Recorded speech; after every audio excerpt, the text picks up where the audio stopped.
যারা নোংরা জায়গায় থাকে তাদের ভাষাও এতটা খারাপ না ভাই। আল্লাহর ব্যাপারে আমাদের বিশ্বাস, নবী রাসূলদের প্রতি আমাদের বিশ্বাস, আল্লাহ তাআলার পক্ষ থেকে নাজিলকৃত গ্রন্থের প্রতি আমাদের বিশ্বাস, ফেরেশতাদের প্রতি আমাদের বিশ্বাস। এই বিশ্বাসগুলোর ব্যাপারে অবশ্যই তো আমাদের আগে ঠিক রাখতে হবে যে আমার কোনো কথা যেন কুফরি না হয়ে যায়। এ পাগল বলে কি যে ফেরেশতাদের চোখ ব্লু হয়ে যাবে, নাউজুবিল্লাহ একটু বলা যাবে? কাদের চোখ? ফেরেশতাদের। আজকেই দেখছিলাম নবী সুলাইমান আলাইহিস সালামের ব্যাপারে বলেছে, যদিও কিচ্ছা কাহিনীটা অথেন্টিক কিতাবে খুব কম পাওয়া যায়, যে নবী সুলাইমান আলাইহিস সালাম আল্লাহ তাআলার কাছে দাবি করেছিলেন যে আল্লাহর গোটা সৃষ্টি মাখলুকাতকে একটু খেতে দেবেন। এটা আপনারা শুনেছেন না? আচ্ছা, সুলাইমান আলাইহিস সালাম আল্লাহর কাছে যে দাবিটা করছেন, সমস্ত সৃষ্টি জীবের রুচি কি এক? ব্যাঙের খাবার একরকম, মানুষের খাবার একরকম, সাপের খাবার একরকম, গরুর খাবার একরকম, মুরগির খাবার একরকম, তো মাছের খাবার একরকম, অন্যান্য কীটপতঙ্গের খাবার আলাদা তো নাকি? তা নবী সুলাইমান আলাইহিস সালাম যদি গোটা সৃষ্টি জীবের খাবারই তো আল্লাহর কাছে চান, তা যে সৃষ্টি জীবের খাবার যেমন তানাকে ঠিক ওই রকম ব্যবস্থা করতেই হবে নাকি নয়? তা সুলাইমান আলাইহিস সালাম আল্লাহর কাছে এই দাবি করবেন কি মনে হয়? একটি কিতাবে যদি এটা পাওয়া যায়, কিন্তু আমি বলার বিষয় ওটা নয়। ওই বক্তাটা বলে কিনা নবী সুলাইমান আলাইহিস সালাম বলছেন আল্লাহকে, ওগো আল্লাহ আমি তোমার হাত পা ধরে বলছি। নাউজুবিল্লাহ বলেন, একটু উচ্চ আওয়াজে বলেন যে সুলাইমান নবী বলছেন যে ওগো আল্লাহ আমি তোমার হাত পা ধরে বলছি। এখানে এতটা লাইভ চলছে, আগে ওর জন্য 1 বছরের মাইনে বরাদ্দ করেছি। 2024 সালের জানুয়ারি মাস, আজকে 27 তারিখ, 2034 সালের জানুয়ারি মাস পর্যন্ত আমার ফুল মাইনে ওর। যদি প্রমাণ দিতে পারে নবী সুলাইমান হাত পা ধরে আল্লাহর কাছে দাবি করেছিলেন এই চ্যালেঞ্জটা, 10 বছরের মাইনা তো বাড়বে, দিনের পর দিন বাড়বে। তো 10 বছর চ্যালেঞ্জ নিলে প্রায় 80-90 লাখ টাকা পাবে ইনশাআল্লাহ। এই নাদানটাকে বলছে যদি প্রমাণ করতে পারে কোন কিতাব থেকে যে নবী সুলাইমান আলাইহিস সালাম আল্লাহ তাআলার হাত পা ধরে বলেছিলেন, আল্লাহ আমি আপনার হাত পা ধরে বলছি, আমি আপনার হাত পা ধরে প্রার্থনা করছি, আপনি আমাকে একবার গোটা সৃষ্টি জীবের গোটা মাখলুকাতের খাবার দেওয়ার ব্যবস্থার জন্য আপনি আমাকে অনুমতি দেন। যদি প্রমাণ দিতে পারে 10 বছরের মাইনা বরাদ্দ করলাম।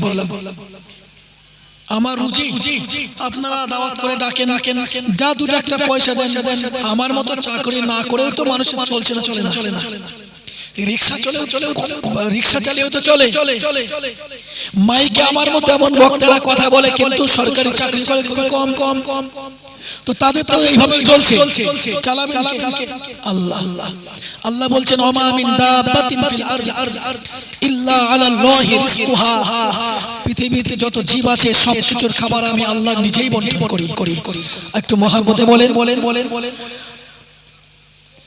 এদের ভিতরে নেই কোনো ইলমের দ্বীন, এদের ভিতরে নেই কোনো জবানের বাঁধন, এদের ভিতরে নেই কোনো ফতোয়াবাজি করার মতো ন্যূনতম কনসেপ্ট। বোঝেননি ভাই? মুফতি সাহেব সেটাই বোঝাচ্ছিলেন, নজরুল আলী সাহেব। ফতোয়া দেওয়ার আগে উসুল জানতে হয়, উসুল। আমি এই ইমাম আর মুক্তাদিদেরকে নিয়ে যখন নামাজের কোনো বিষয় হয়, তো যখন কোনো মানুষ আমার কাছে ফতোয়া জিজ্ঞেস করে, আমি তাদেরকে ছোট্ট একটা ধারণা দিই। ওই ধারণাটার ভিতর দিয়েই সে বুঝে যায় তার অনেকটা মাসলার উত্তর। আলহামদুলিল্লাহ। কেমন?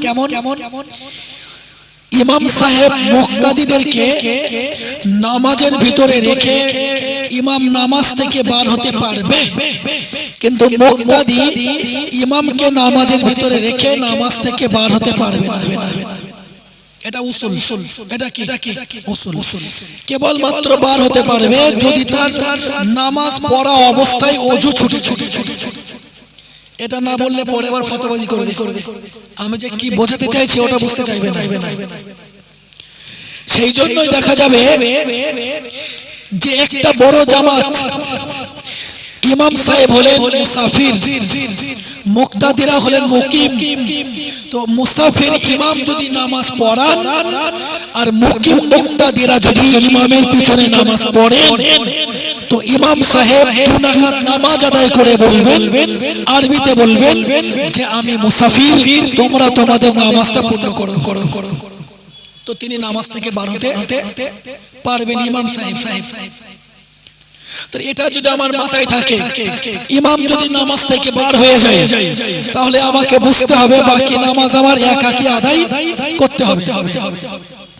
কিন্তু ইমাম সাহেব হয় যদি মুকিম আর মুক্তাদি হয় যদি মুসাফির, আর মুসাফির মুক্তাদি যদি মুকিম ইমামের পিছনে ইক্তেদা করেন, ও মুকিম মুসাফিরে মুকিম এই মুসাফির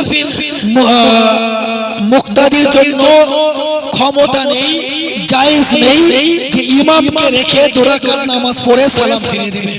পারবে না, এটা পারবে না। ফতোয়া দেওয়ার আগে বিশ্বাস করুন অতটা সহজ ব্যাপার না। আমাদেরকে বলেছেন সানডে মুফতি, আচ্ছা কি সহ্য করা যায়?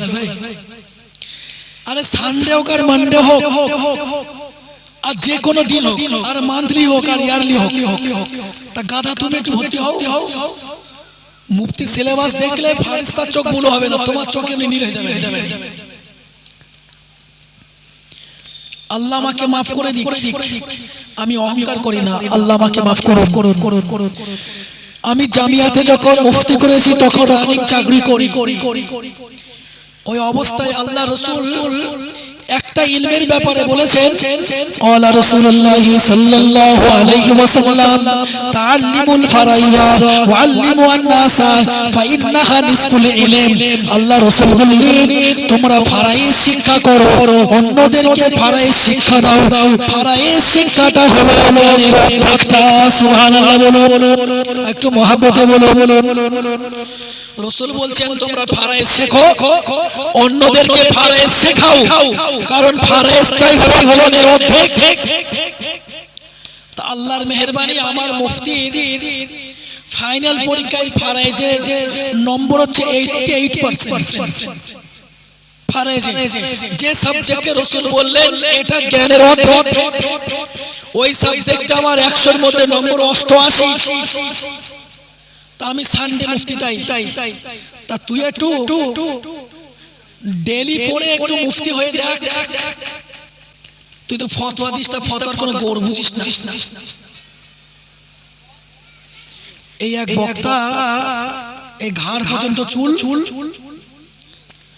আর দাড়ি চেষে চেষে চুল বড় হচ্ছে না। এখন আমি তো কাছ থেকে দেখিনি, হয়তো হতে পারে, কিন্তু কাছ থেকে দেখিনি। যে বক্তাটা তার বক্তৃতার শুরুটাই থাকে কোরআন হাদিস ছাড়াই, শেষটা করে কোরআন হাদিস ছাড়াই, আর সে বলে কিনা তার মতো এত হক কথা বলা মানুষ আর নেই। আরে ভাই, হক কথা আমিও বলতে পারি। কিরকম? এই রাস্তার ধারে এই বড় বড় গাড়ি কে রেখেছো? তোমরা গুলো সাইড করো। ছোট গাড়ি কোথা দিয়ে যাবে? তোমরা মানুষ নাকি? তোমাদের কোনো জ্ঞান বুদ্ধি নেই? তোমাদের চেতনা কবে আসবে? তোমাদের এখনো সাধারণ জ্ঞান হয়নি। তোমরা কোন মায়ের সন্তান? কোন বাপ তোমাদের শিক্ষা দিয়েছে? তোমরা কি মানুষ না জানোয়ার? তোমাদের সাধারণ বোধ নেই। এই রাস্তা কারো একার নয়, এরা সবার চলার অধিকার। এখানে তোমার রাস্তায় কে গাড়ি রাখতে বলেছে? তোমার যদি গাড়ি রাখার দরকার হয়, তুমি একটা সাইড করে রাখো। মানুষের চলার পথে বাধা দিও না। তুমি মানুষ না, তুমি পাগলের মতো ছাগলের মতো সবাই বলতে পারে। বোঝেননি? পাগল ছাগলের মতো সবাই বলতে পারে, কিন্তু এটা যদি আলেম হয় তো আলেম বলবেন, কি বলবেন?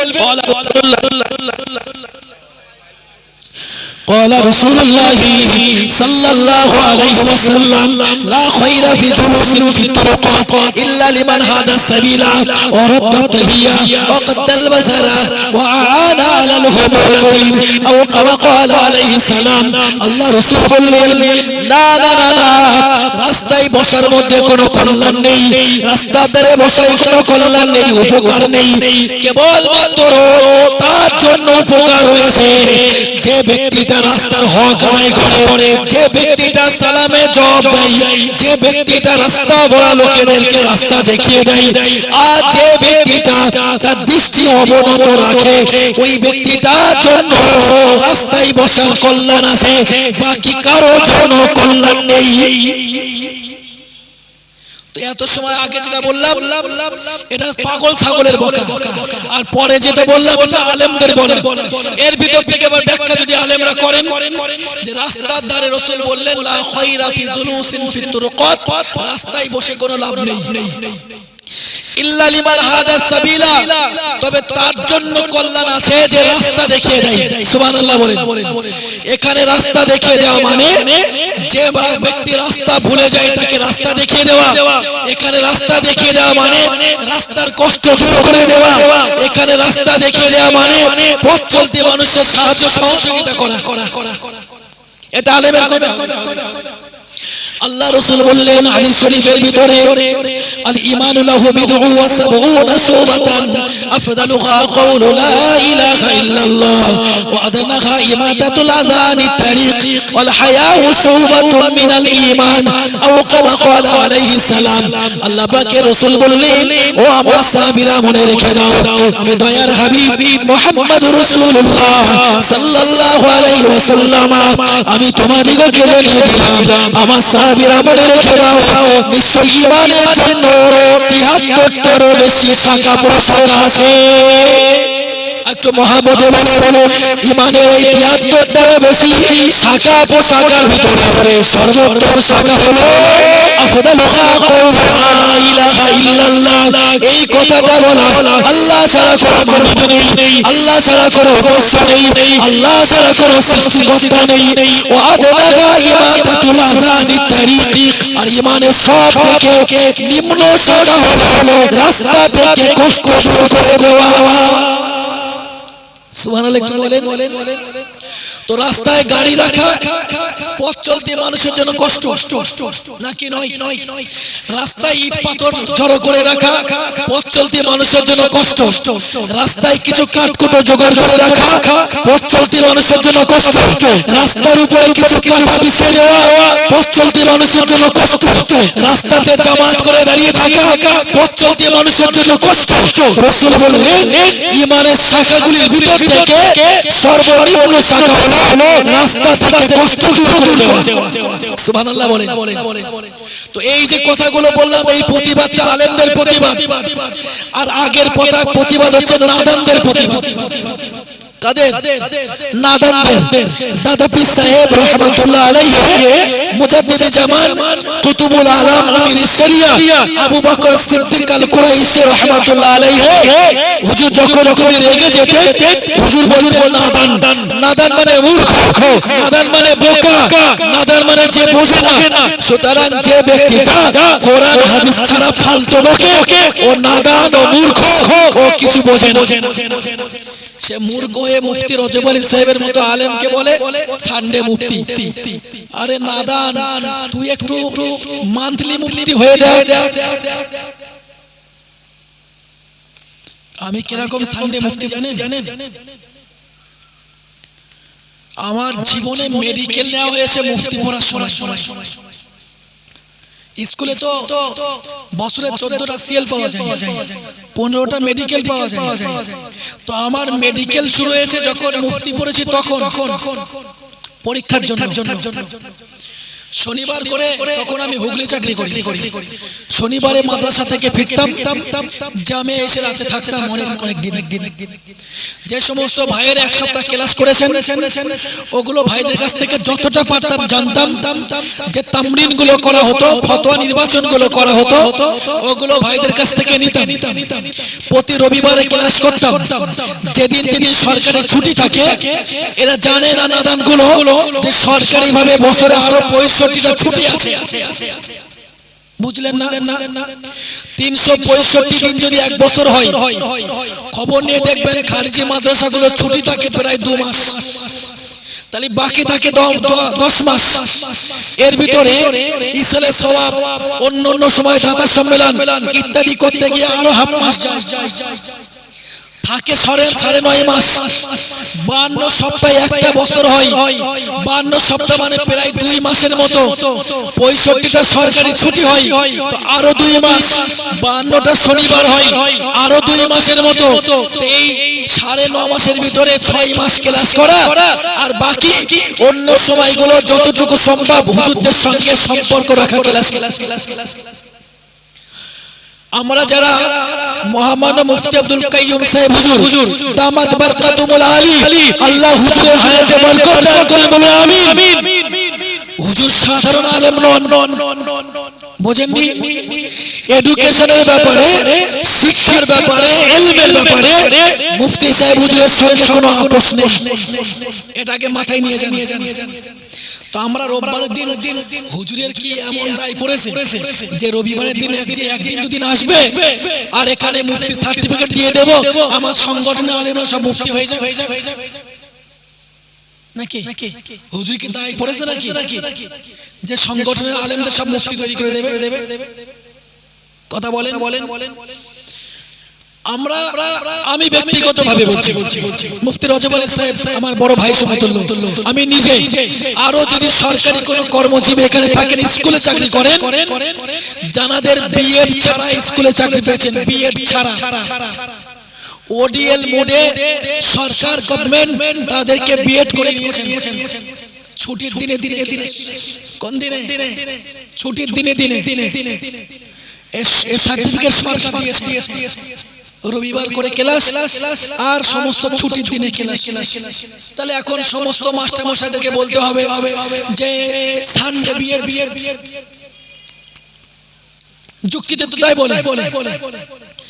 আরে ভাই, সানডে বিএড বলিস আর অসানডে বিএড বলিস, একটা বাচ্চা রেগুলার স্কুল করে, মাগার পরীক্ষা যখন রেজাল্ট দেয় একটাই সি, বাকি সব ডি।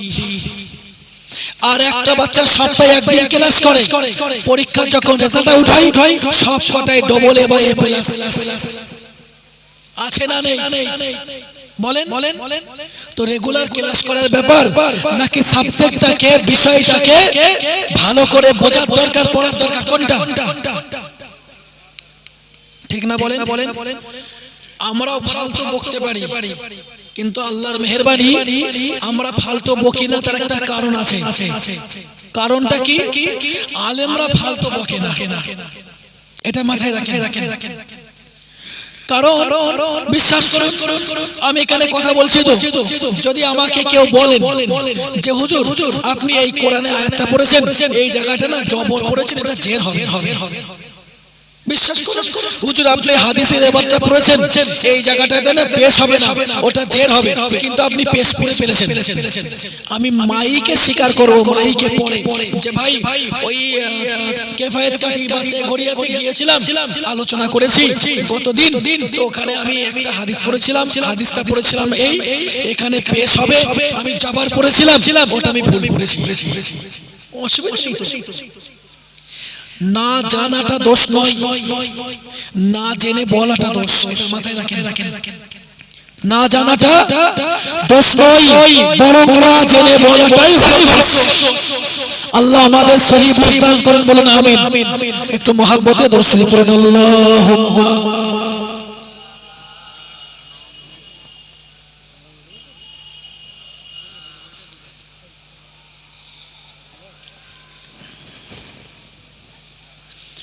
অসুবিধা নেই ভাই, ইনশাআল্লাহ।